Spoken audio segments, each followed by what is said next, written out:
चलिए आज आपको ले चलते हैं गुजरात के दाहोद की गलियों में एक ऐसी कहानी सुनने जो उम्मीद की है और उस उम्मीद के भारी बोझ की भी है। तो सवाल ये उठता है कि एक परिवार आखिर कितना कुछ सह सकता है? दुख और मुश्किलों की कोई सीमा होती है क्या?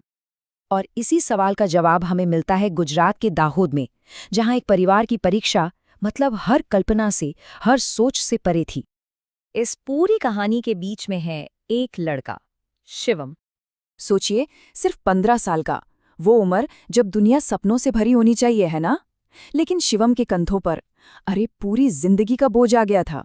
एक बहुत ही दर्दनाक हादसे में अपने माँ बाप को खोने के बाद वो सिर्फ एक स्टूडेंट नहीं रहा, वो घर का मुखिया बन गया। एक ऐसी जिम्मेदारी जो किसी भी बच्चे के लिए बहुत बहुत बड़ी होती है। अब देखिए, शिवम अकेला नहीं था इस लड़ाई में। उसका बड़ा भाई था सूरज, जो कभी परिवार का सहारा हुआ करता था, लेकिन एक दूसरे हादसे ने उसे कमर से नीचे लकवाग्रस्त कर दिया। फिर थीं उसकी बहनें, 17 साल की साधना और सबसे छोटी अर्चना। और इन सबको एक धागे में पिरोए हुए थीं उनकी दादी अम्मा जी, जो इस बिखरते परिवार की कह सकते हैं आखिरी कड़ी थीं। लेकिन इतने मुश्किलों के बाद भी ये परिवार टूटा नहीं।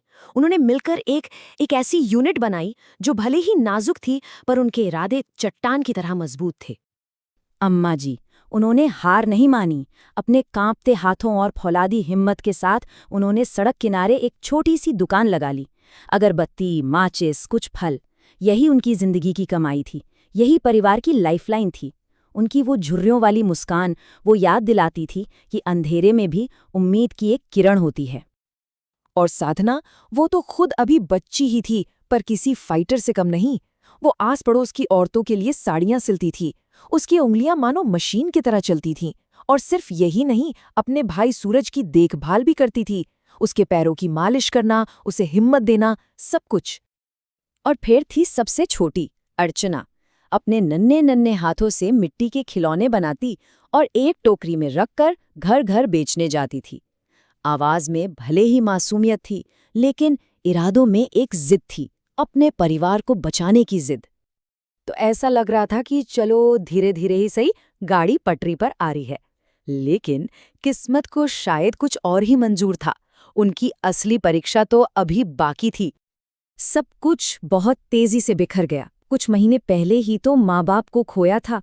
फिर एक सुबह, एक सर्द सुबह, अम्मा जी नींद से उठी ही नहीं। उनके जाने के बाद जो खामोशी छाई, वो कानों को फाड़ देने वाली थी। वो सिर्फ दादी नहीं थी, वो उनका आखिरी सहारा थी। और जब लगा कि इससे बुरा क्या होगा, तब वो हुआ। साहूकार आ गया हाथ में कागज लेकर। उनका घर, उनका वो छोटा सा आशियाना कर्ज चुकाने के लिए बेच दिया गया। अब उनके पास कुछ नहीं था, सच में कुछ भी नहीं। बस चारों तरफ घना अंधेरा, और उस अंधेरे में एक बहुत ही धीमी सी आवाज।